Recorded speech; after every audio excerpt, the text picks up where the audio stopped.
Sahabat Mizan Story, jangan lupa subscribe, like, dan tuliskan sholawat di kolom komentar ya. Tulirkan sekarang juga agar kelak kita mendapatkan syafaatnya. Amin.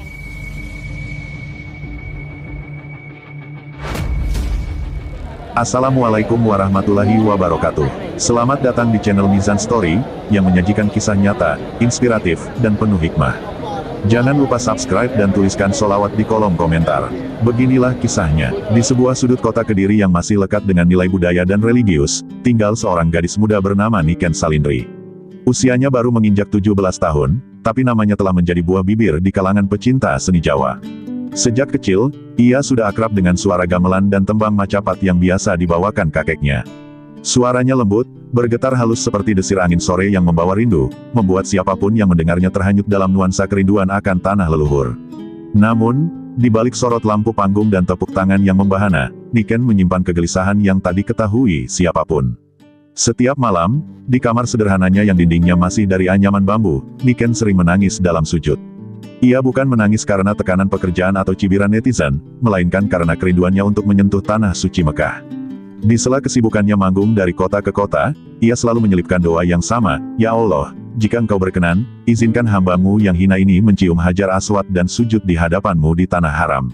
Doa itu ia lantunkan dalam diam, tanpa diketahui siapapun, bahkan oleh ibunya sendiri. Dunia mengenal Niken sebagai seorang seniman muda berbakat. Namun tak banyak yang tahu bahwa ia juga aktif mengaji di langgar kampungnya.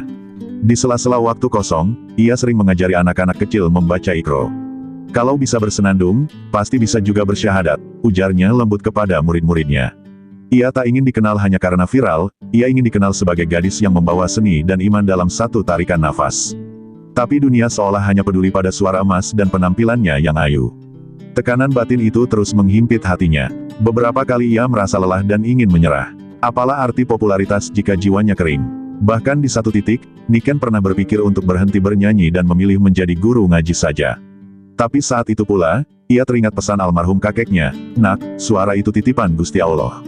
Gunakanlah ia untuk menghidupkan jiwa, bukan hanya memuaskan telinga." Kalimat itu menjadi bara kecil yang terus menyala dalam relung hatinya, menyalakan harapan di tengah gelapnya keraguan. Meski begitu, tekanan tetap datang dari berbagai arah. Netizen mulai mempertanyakan penampilannya yang terlalu islami, untuk seorang artis muda. Ada yang menyebut ia sok alim, ada pula yang menuduh pencitraan. Tapi Niken tetap bertahan. "Kalau niatku karena Allah, biar manusia menilai semaunya. Toh bukan mereka yang akan menimbang amalku nanti," bisiknya dalam hati. Ia mulai mengenakan hijab syar'i, dan setiap penampilannya kini selalu disisipi pesan-pesan kebaikan. Perubahan itu membuatnya kehilangan beberapa kontrak kerja. Sponsor yang dulu mengejarnya satu persatu, kini mulai menarik diri. Ia tak menyalahkan siapapun. Bahkan ia bersyukur, karena Allah sedang menyaring rezekinya agar lebih berkah. Ia percaya, ketika dunia menjauh karena iman, itu tandanya Allah sedang mendekat. Di titik inilah, kisah hidup Niken Salindri berubah arah, dari seorang penyanyi tradisional, menjadi simbol anak muda yang teguh menjaga iman di tengah dunia yang menggoda. Tanpa disadari oleh Niken, langkah kecil yang ia ambil dalam diam, mulai diamati oleh sosok penting dari kota lain. Sosok itu tak lain adalah Mas Lindra, bupati muda dari Tuban, yang diam-diam mengikuti perjalanan spiritual Niken dari kejauhan. Namun pertemuan keduanya baru akan terjadi dalam babak selanjutnya, saat semesta mempertemukan dua insan dengan misi yang sejalan, membumikan nilai budaya dan agama dalam satu harmoni. Tuban, sebuah kota yang terletak di pesisir utara Jawa Timur, terkenal dengan keramahannya dan penduduk yang sangat menjunjung tinggi nilai-nilai budaya serta agama. Di tengah kota yang tenang dan penuh dengan tradisi ini, ada seorang pemimpin muda yang namanya mulai dikenal seantero Jawa Timur, Mas Lindra, Bupati Tuban yang baru berusia 34 tahun. Berbeda dari pemimpin pada umumnya, Mas Lindra bukan hanya mengurusi birokrasi pemerintahan, tetapi juga aktif dalam menjaga kelestarian budaya lokal dan memperkenalkan nilai-nilai agama kepada generasi muda.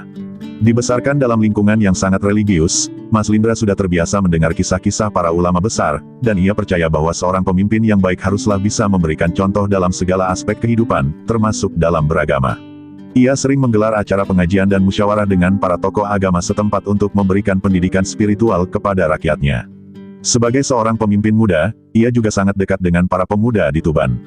Kepeduliannya terhadap generasi muda ini menjadikannya seorang pemimpin yang dikagumi dan dicintai oleh masyarakat. Suatu sore, ketika Mas Lindra sedang berada di kantor bupati, seorang staf datang menghampirinya dengan membawa berita yang cukup mengejutkan. "Mas Bupati, ada satu video yang sedang viral di media sosial. Seorang gadis muda asal Kediri, Niken Salindri. Dia seorang penyanyi tembang Jawa, dan dia sangat dikenal di kalangan masyarakat kami. Videonya banyak dibagikan karena kesederhanaan dan kekuatan pesan yang ia bawa, ujar staf tersebut, sambil menunjukkan video yang dimaksud. Mas Lindra menonton video itu dengan seksama, dan tiba-tiba hatinya bergetar. Suara Niken yang merdu, ditambah dengan lirik yang syarat akan pesan spiritual, membuatnya tersentuh. Tidak hanya suaranya yang indah, namun kepribadian Niken yang rendah hati dan konsisten menjalani hidup sesuai dengan nilai-nilai agama benar-benar menggetarkan hati Mas Lindra. Ia merasa ada sesuatu yang istimewa dalam diri Niken. Dia lebih dari sekadar penyanyi, pikir Mas Lindra. Dia adalah contoh hidup bagi anak muda yang hilang arah. Keinginan untuk lebih mengenal sosok ini semakin menguat dalam benaknya. Ia pun mulai mencari tahu lebih dalam tentang Niken melalui berbagai sumber, membaca artikel-artikel tentang perjalanan spiritualnya dan mendengarkan lebih banyak lagu-lagu yang ia ciptakan. Beberapa hari kemudian, Mas Lindra memutuskan untuk mengundang Niken ke Tuban. Ia merasa inilah saat yang tepat untuk bertemu dan mengenal lebih dekat gadis muda yang telah menginspirasi begitu banyak orang, termasuk dirinya. Tidak hanya itu, Mas Lindra ingin memberikan dukungan lebih, terutama terhadap niat Niken yang ingin melaksanakan umroh. Ia melihat bahwa perjalanan spiritual itu sangat penting bagi seorang yang berjiwa muda dan penuh dengan semangat seperti Niken. Perjalanan panjang menuju Tuban dimulai dengan keraguan di hati Niken. Apa yang sebenarnya diinginkan Bupati Tuban dari aku? Gumam Niken ketika pertama kali menerima undangan tersebut. Meski begitu, rasa ingin tahu yang besar membuatnya akhirnya menerima undangan tersebut. Ia datang dengan harapan untuk berbicara lebih banyak tentang perjuangannya menjaga kesederhanaan di tengah dunia hiburan yang serba glamor. Niken tak pernah mengira bahwa seorang pemimpin muda seperti Mas Lindra akan menaruh perhatian padanya. Namun, ia merasa bahwa ini adalah kesempatan untuk berbagi pengalaman dan harapan dengan orang yang mungkin bisa memberinya dukungan yang lebih besar. Hari pertemuan itu pun tiba. Ketika Niken memasuki ruang tamu Bupati Tuban, ia merasa canggung dan tak biasa. Mas Lindra menyambutnya dengan senyuman hangat, penuh rasa hormat. Selamat datang, Niken. Saya sangat mengagumi perjalanan spiritualmu. Aku sudah lama ingin bertemu denganmu, kata Mas Lindra dengan tulus. Niken merasa terharu dan sedikit gugup. Tak disangka, pertemuan ini membuka percakapan yang sangat dalam. Mereka berbicara tentang makna kehidupan, tentang agama, dan tentang bagaimana seni bisa menjadi jalan dakwah yang kuat. Percakapan mereka berlangsung lama, hingga akhirnya Mas Lindra berkata, Niken, aku tahu betapa besar impianmu untuk pergi umroh. Aku ingin membantu mewujudkan impian itu.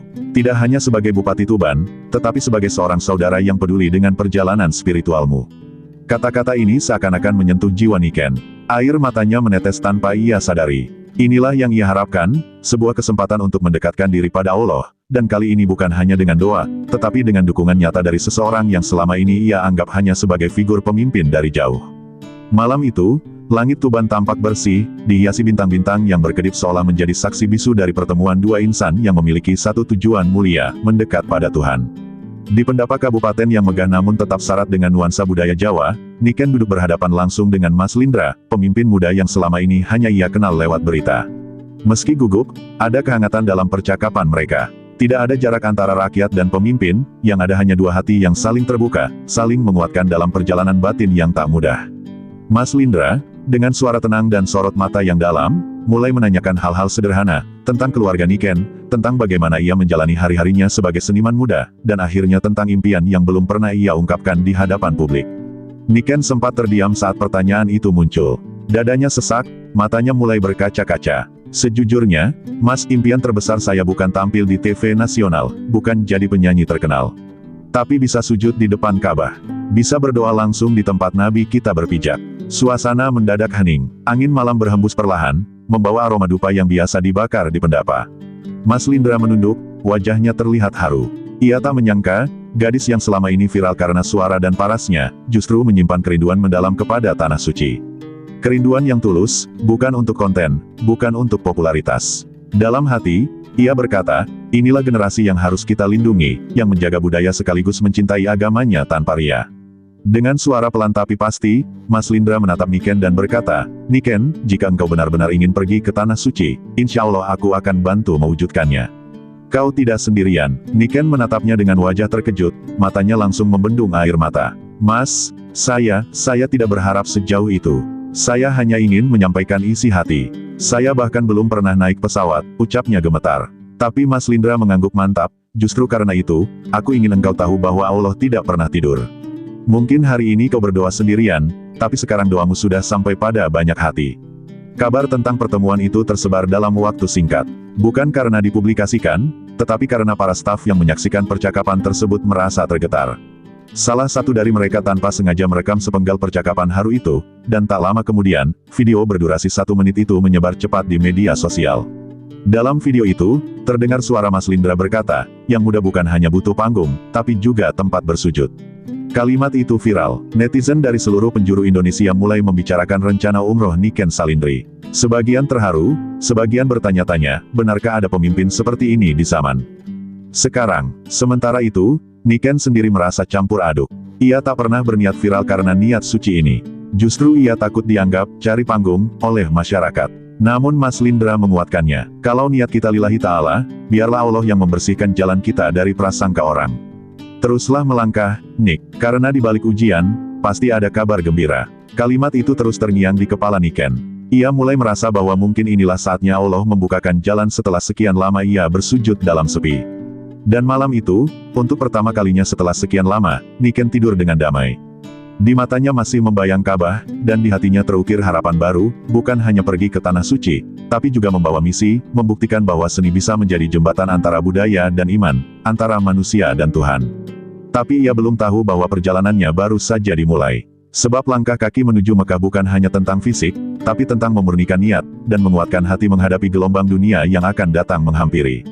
Keesokan harinya, suasana pendopo Kabupaten Tuban berubah drastis. Biasanya hanya digunakan untuk acara formal dan pertemuan adat, hari itu penuh dengan awak media, tokoh agama, tokoh budaya, dan beberapa perwakilan pesantren dari berbagai kota di Jawa Timur. Semua hadir karena sebuah undangan mendadak dari Mas Lindra. Tak ada yang tahu pasti apa yang akan diumumkan. Hanya satu hal yang jadi desas-desus kuat, kabarnya ada pengumuman penting terkait umroh seorang seniman muda bernama Niken Salindri. Mas Lindra muncul mengenakan baju adat khas Tuban berwarna putih gading, lengkap dengan belangkon. Di sampingnya berdiri Niken, dengan wajah pucat namun tenang, mengenakan kebaya sederhana dan jilbab syari berwarna krem. Cahaya pagi menyinari wajahnya, membuat aura teduhnya semakin terpancar. Kamera mulai mengambil gambar, dan ribuan pasang mata yang menyaksikan siaran langsung di media sosial pun menanti. Lalu Mas Lindra angkat bicara. Dengan nada tegas namun penuh kelembutan, ia menyampaikan hal yang membuat semua orang terdiam. Saudara-saudara sekalian, hari ini saya ingin mengumumkan bahwa dalam rangka mendorong generasi muda untuk menjaga warisan budaya dan spiritualitas, pemerintah Kabupaten Tuban akan memberangkatkan umroh khusus bagi anak-anak muda inspiratif. Dan untuk gelombang pertama, kami akan memulainya dengan sosok yang telah menginspirasi banyak hati, Niken Salindri. Suara tepuk tangan spontan menggema, namun tak sedikit pula yang terperangah.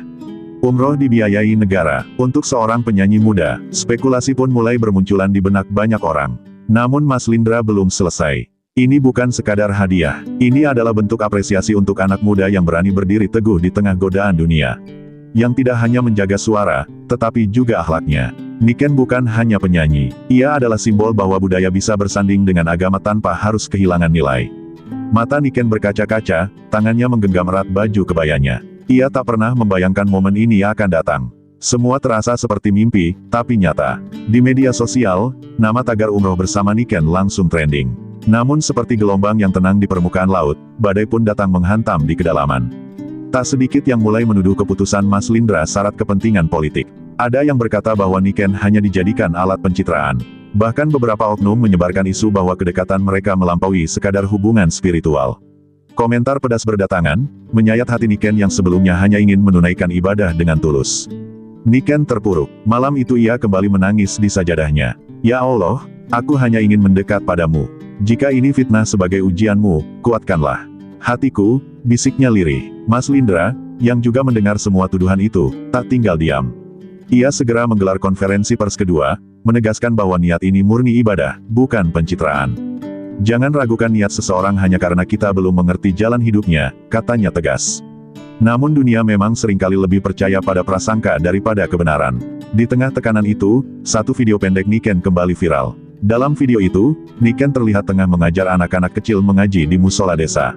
Ia tertawa bersama mereka, membetulkan bacaan, dan sesekali menyisipkan syair-syair Jawa bernada religius.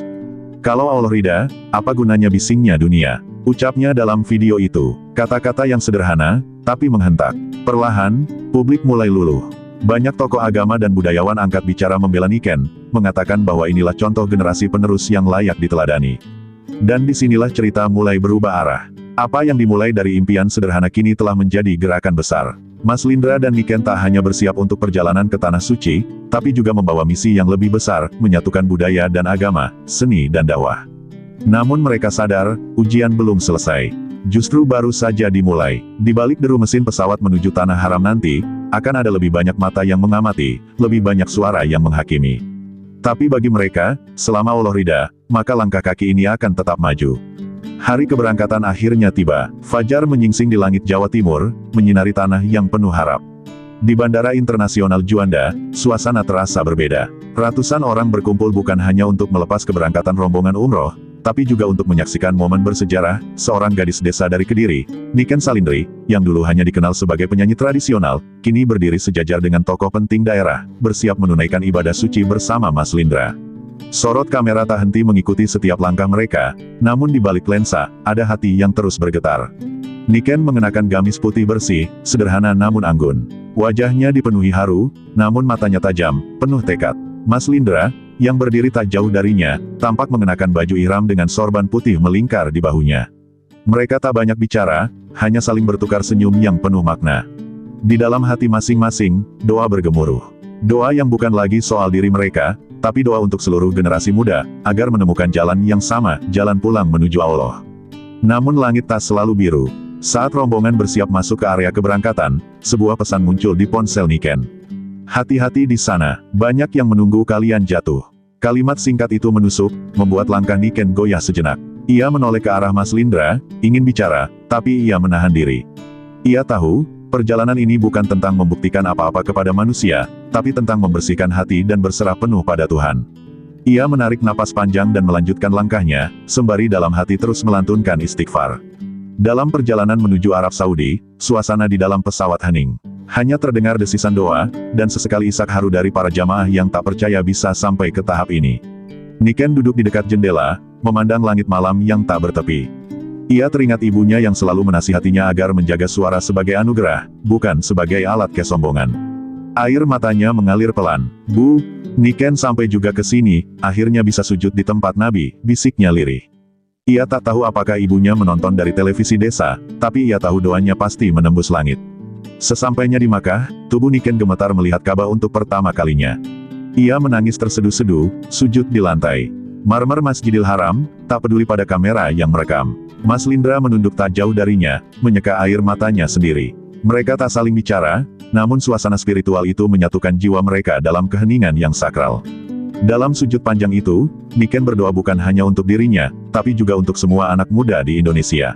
Ya Allah, bimbing generasi kami agar tak kehilangan arah. Keesokan harinya, saat menjalankan tawaf bersama rombongan, banyak jemaah dari Indonesia yang mengenali Niken. Beberapa menyapa sambil menangis, ada yang meminta didoakan, dan ada yang sekadar mengucap, terima kasih sudah bawa nama budaya dan agama sejajar. Bagi Niken, itu bukan pujian, itu beban. Tapi beban yang ia terima dengan penuh kesadaran. Ia sadar, sejak kakinya menginjak Makkah, hidupnya tak lagi milik pribadi, melainkan milik perjuangan yang lebih besar. Di malam terakhir menjelang kepulangan, Niken menulis surat singkat untuk dirinya sendiri dan menyelipkannya di selam mushaf kecil yang selalu ia bawa. Niken, ingat bahwa viral bisa pudar, tapi nilai hidup akan terus hidup jika dijaga oleh ketulusan. Jangan ubah jalanmu karena sorak-sorai manusia. Cukup Allah yang jadi tujuan. Ia tersenyum setelah menulisnya, lalu menatap Ka'bah dari kejauhan. Di sampingnya, Mas Lindra berdiri diam, lalu berkata, kita pulang bukan sebagai orang yang sama. Kita pulang sebagai pembawa cahaya. Suasana Bandara Internasional Juanda siang itu berubah menjadi lautan manusia. Ribuan warga dari berbagai daerah memadati terminal kedatangan. Mereka datang bukan untuk menyambut selebriti biasa, tapi untuk menyambut dua sosok yang baru saja kembali dari Tanah Suci dengan membawa perubahan, Niken Salindri dan Bupati Lindra. Spanduk bertuliskan, selamat datang, pejuang iman dan budaya, membentang di segala sudut. Tak sedikit yang menangis haru, melantunkan solawat sambil membawa bunga melati dan syal batik. Namun di balik keramaian itu, ada ketegangan yang menebal. Sejumlah media nasional dan akun gosip menanti dengan kamera menyala. Mereka bukan hanya ingin mengabadikan momen, tapi mencari celah untuk menggali kontroversi. Ada yang berbisik bahwa hubungan Niken dan Mas Lindra sudah melampaui batas. Ada pula yang menyindir bahwa semua ini hanyalah sandiwara umroh demi elektabilitas.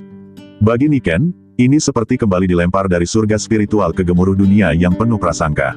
Saat pintu kedatangan terbuka dan langkah pertama Niken menyentuh lantai Nusantara kembali, riuh tepuk tangan meledak. Namun Niken tak bisa tersenyum lepas. Pandangannya langsung tertumbuk pada seorang perempuan tua di barisan depan ibunya. Mereka saling pandang sejenak sebelum akhirnya berlari dan berpelukan erat. Tangis pecah. Tak ada kata-kata, hanya pelukan yang menceritakan semuanya. "Anakku, doamu terkabul," bisik sang ibu di telinga Niken. Di belakangnya, Mas Lindra berdiri khusyuk, memberi ruang untuk momen keluarga itu. Tak lama kemudian, mereka diminta untuk memberi pernyataan di depan awak media. Dalam tekanan besar, Niken angkat bicara dengan suara gemetar namun mantap. "Saya bukan siapa-siapa. Saya hanya anak desa yang mencintai seni dan ingin mendekat kepada Allah. Perjalanan ini bukan tentang popularitas, tapi tentang kembali kepada niat." Air matanya menetes perlahan. Lalu, seperti mendapat kekuatan dari langit, ia menambahkan, "Jika saya harus difitnah demi melindungi niat ini, saya rela. Tapi saya mohon, biarkan anak-anak muda belajar mencintai agamanya tanpa harus dicaci." Mas Lindra kemudian menyusul bicara. Dengan suara tenang tapi penuh tekanan emosional, ia berkata, "Saya bawa Niken ke Tanah Suci bukan karena dia viral, tapi karena dia mewakili wajah baru generasi kita, yang taat, berbudaya, dan berani. Kalau niat baik pun dicurigai, mungkin kita perlu bertanya, siapa sebenarnya yang butuh disucikan hatinya?" Kata-katanya menghentak publik. Beberapa wartawan terdiam. Tak sedikit netizen yang mulai menghapus komentar jahat mereka di media sosial setelah menyaksikan siaran langsung itu. Namun, efek dari perjalanan itu bukan hanya kontroversi. Beberapa hari setelah kepulangan mereka, banyak pesantren dan sanggar budaya dari berbagai daerah mulai menggalang gerakan, santri berkebaya, dan seniman beriman. Niken diundang untuk berbicara, bukan sebagai penyanyi, tapi sebagai sosok inspiratif. Ia menolak banyak tawaran televisi, dan lebih memilih hadir di sekolah-sekolah desa untuk berbagi cerita tentang umroh dan pentingnya menjaga warisan leluhur. Ia sadar, panggungnya kini telah berubah. Ia tidak lagi tampil untuk tepuk tangan, tapi untuk menyentuh hati. Di akhir minggu itu, saat suasana mulai tenang, Niken berdiri di depan rumahnya di Kediri, menatap langit sore. Ia membuka mushaf kecil yang ia bawa dari Makkah dan membaca surat yang pernah ia tulis untuk dirinya sendiri. Ia tersenyum kecil. Di kejauhan, suara gamelan dari sanggar mulai terdengar kembali, menyatu dengan lantunan azan maghrib. Di sanalah ia berdiri, sebagai jembatan antara dua dunia yang pernah dianggap bertentangan. Tapi sekarang, ia telah membuktikan bahwa iman dan budaya bisa pulang bersama. Tak berselang lama setelah kepulangan mereka, langit yang sempat cerah mulai menggelap kembali. Sebuah akun anonim mengunggah foto lama Niken saat tampil dalam sebuah acara hiburan tahun lalu. Dalam foto itu, Niken terlihat masih mengenakan riasan tebal dan busana panggung yang jauh dari citra dirinya sekarang. Foto itu disertai narasi sinis, "Beginikah wajah perempuan yang katanya santri berkebaya?" Jangan tertipu citra. Unggahan itu meledak di media sosial, memantik kembali gelombang komentar negatif. Sekali lagi, Niken dihakimi. Sekali lagi, ia diuji. Berita itu menyebar seperti angin puyuh. Wartawan kembali mendatangi rumahnya. Beberapa bahkan datang tanpa izin, mencoba menggali masa lalunya. Niken hanya bisa mengurung diri, duduk di sudut kamar sambil menatap cermin. "Apa aku memang pantas berubah? Apa semua ini hanya topeng?" bisiknya dalam hati. Ia membuka mushaf kecilnya, mencari ketenangan dalam ayat-ayat Allah. Namun kali ini, hatinya terasa rapuh. Bahkan zikir pun sulit menenangkan luka batinnya. Ia mulai meragukan dirinya sendiri. Di sisi lain, Mas Lindra pun menerima tekanan hebat. Lawan politiknya memanfaatkan isu ini untuk menyerangnya. Mereka menudingnya mengangkat figur kontroversial, hanya demi pencitraan. Beberapa bahkan meminta pertanggungjawaban atas dana keberangkatan umroh Niken. Dalam sebuah rapat terbuka, Mas Lindra berdiri tegak di hadapan para anggota dewan. Dengan suara bergetar tapi penuh keyakinan, ia berkata, "Kita semua punya masa lalu. Tapi jika tidak ada ruang untuk berubah, maka tidak ada harapan bagi negeri ini." Malam harinya, Mas Lindra mengirim pesan singkat kepada Niken, "Jangan padam hanya karena angin berbisik. Kita bukan lilin, kita pelita. Cahaya kita datang dari dalam." Kata-kata itu menggema di hati Niken.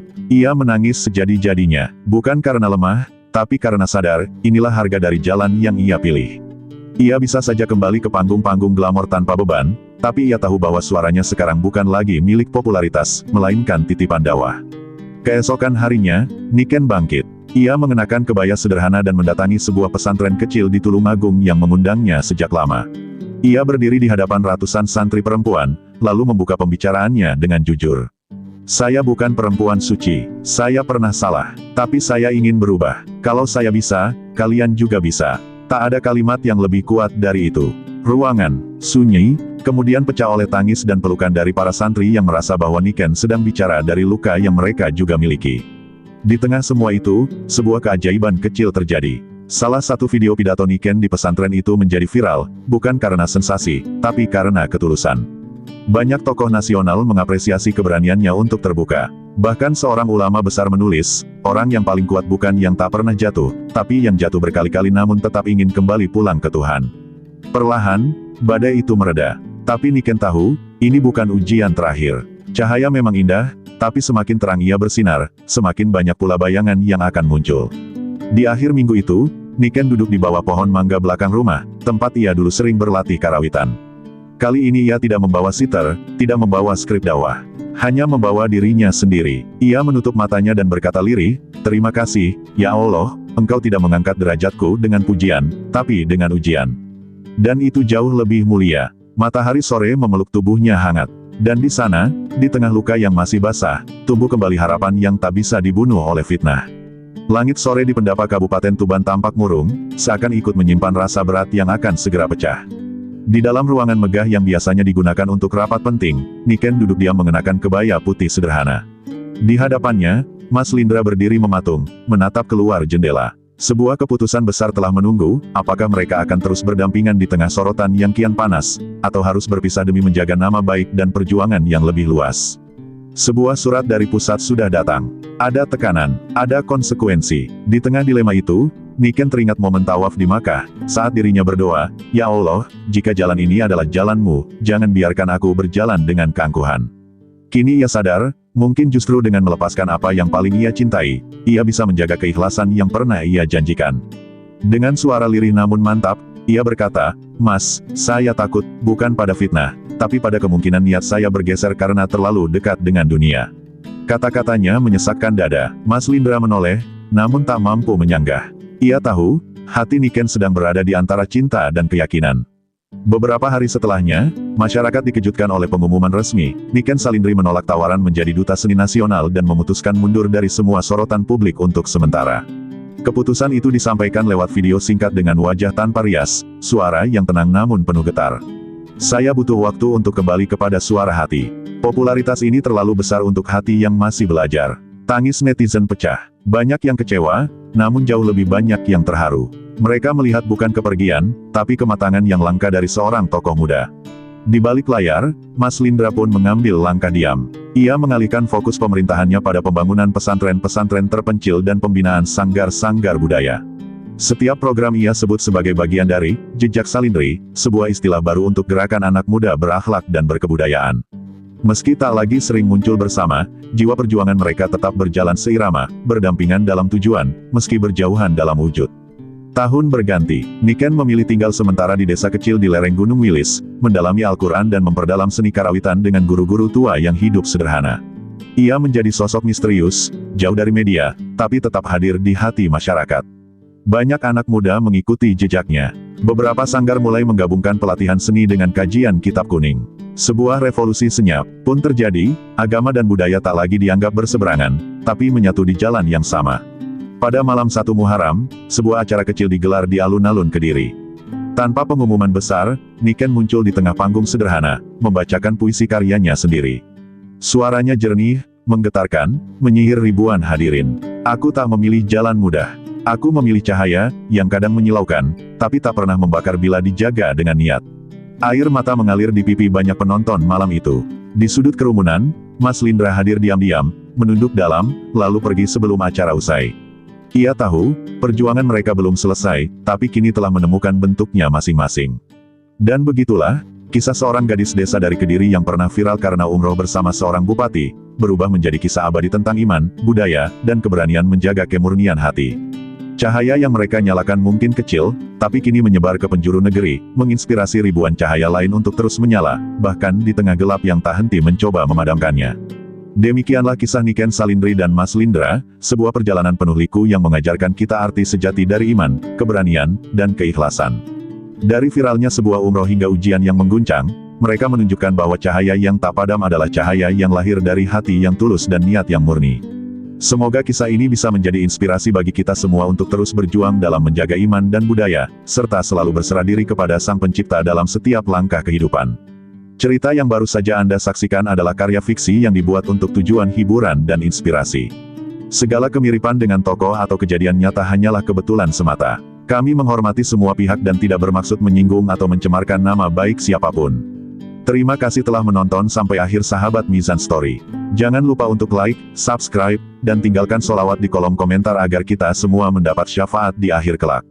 Wassalamualaikum warahmatullahi wabarakatuh.